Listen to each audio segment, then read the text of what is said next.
Assalamualaikum warahmatullahi wabarakatuh. Bagaimana kabar kalian semua? Anak-anakku kelas 5 yang hebat. Kita berjumpa kembali dengan PGRI Tulungagung dalam pembelajaran cerdas pangkas.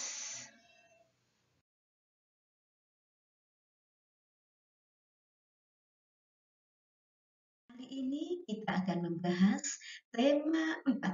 Sehat itu penting. Subtema 1. Peredaran darahku sehat. Pembelajaran 3. Ayo semuanya disiapkan buku cerdas pangkasnya.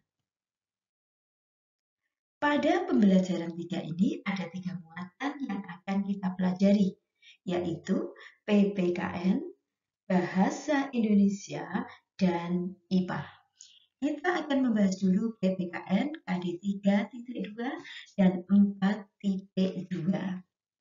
Siska dan Yanti mengikuti kegiatan kerja bakti di sekolah.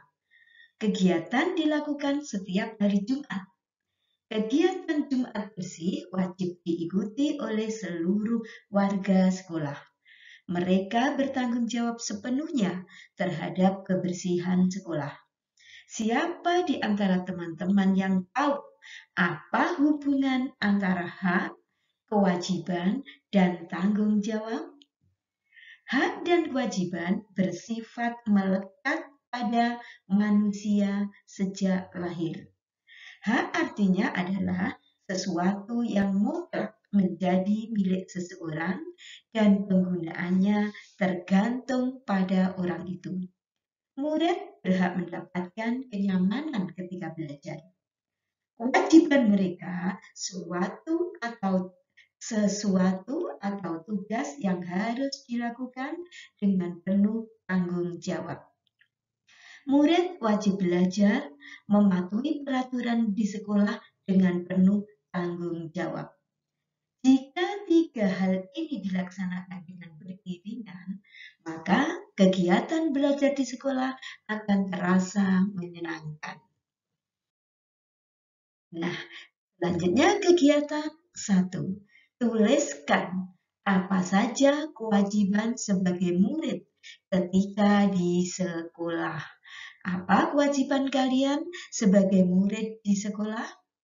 Kewajiban murid antara lain belajar dengan giat, mematuhi peraturan sekolah, menghormati guru-guru dan teman-temannya, mengerjakan tugas dengan sebaik-baiknya. Selanjutnya kita akan membahas ayo berlatih. Ayo mengerjakan soal-soal berikut ini dengan benar. Soal nomor 1.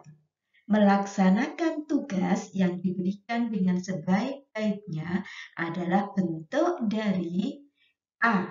Tanggung jawab, B. Hak, C. Kewajiban, D. Kerja bakti. Jawaban yang betul adalah A. Tanggung jawab.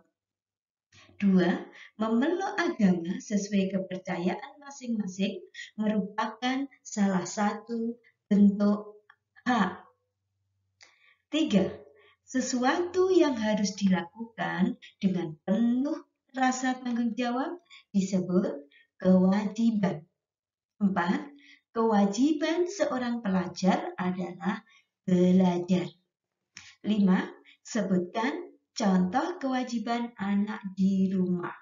Kewajiban anak di rumah antara lain membantu menjaga kebersihan rumah, ikut menjaga adik, mematuhi perintah orang tua, menghormati kedua orang tua, dan lain-lainnya. Selanjutnya muatan IPS KD 3.2 dan 4.2. Manusia sebagai makhluk sosial selalu membutuhkan interaksi dengan orang lain. Interaksi ini disebut dengan interaksi sosial. Interaksi sosial adalah hubungan sosial yang dinamis berkaitan dengan hubungan antara individu dengan individu, kelompok dengan kelompok, dan individu dengan kelompok. Manusia tidak bisa hidup sendiri tanpa bergantung dengan orang lain. Manusia pasti memerlukan bantuan orang lain. Contohnya, saat kita sedang sakit, teman, sanak saudara ikut untuk membantu merawat kita sampai sembuh. Interaksi sosial dibedakan menjadi dua, yaitu yang mengarah ke persatuan dan yang mengarah ke perpecahan.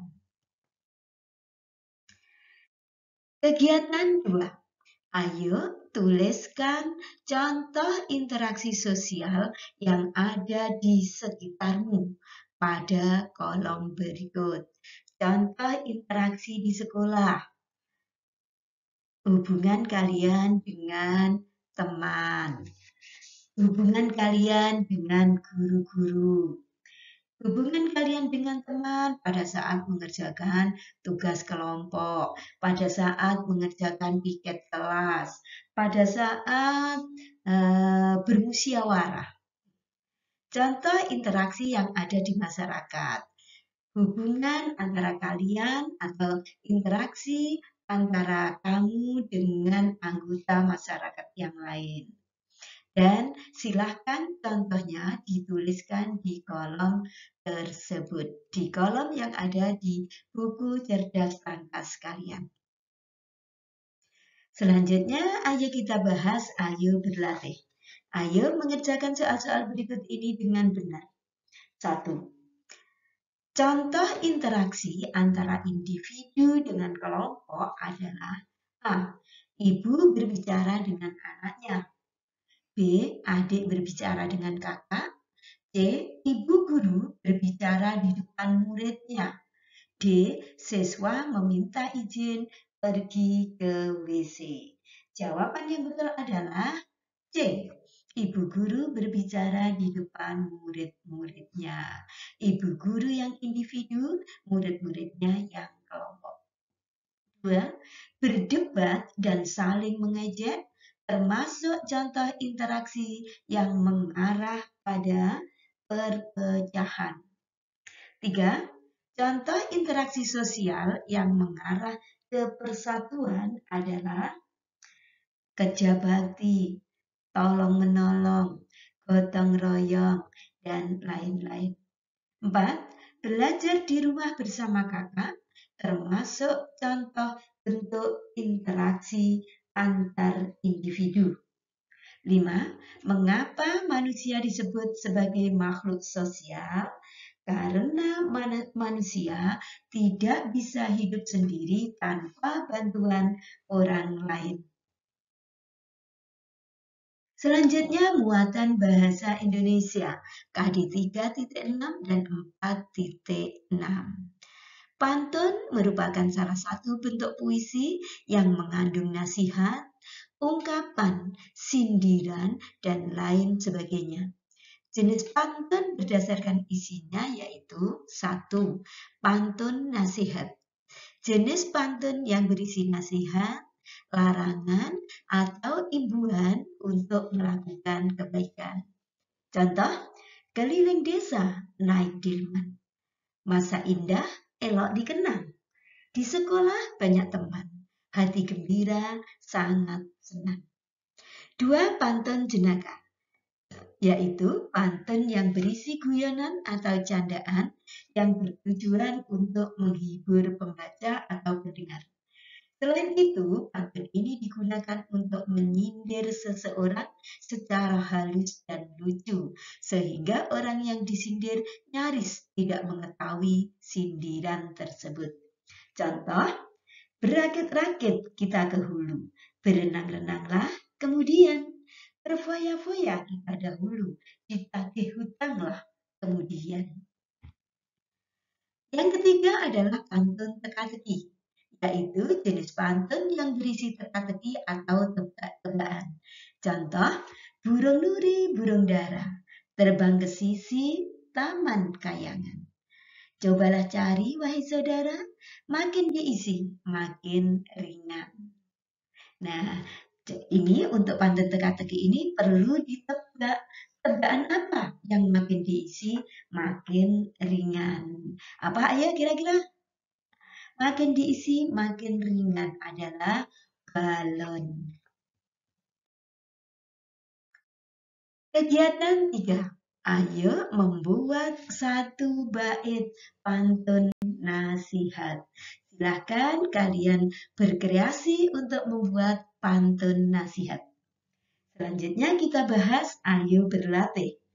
Ayo mengerjakan soal-soal berikut ini dengan benar. 1. Setiap bait pantun terdiri atas titik-titik baris. A. 4, B. 5, C. 6, D. 7. Jawaban yang betul adalah A. 4. 2. Baris pertama dan baris kedua dalam sebuah pantun disebut sampiran. 3. Pantun bersajak ABAB. 4. Baris pertama pada pantun bersajak dengan baris ketiga. 5. Jelaskan ciri-ciri pantun. Ciri-ciri pantun adalah setiap bait terdiri dari 4 baris. Tiap baris terdiri dari 8 sampai 12 suku kata. Bersajak ABAB. Baris 1 dan 2 merupakan sampiran, baris 3 dan 4 merupakan isi.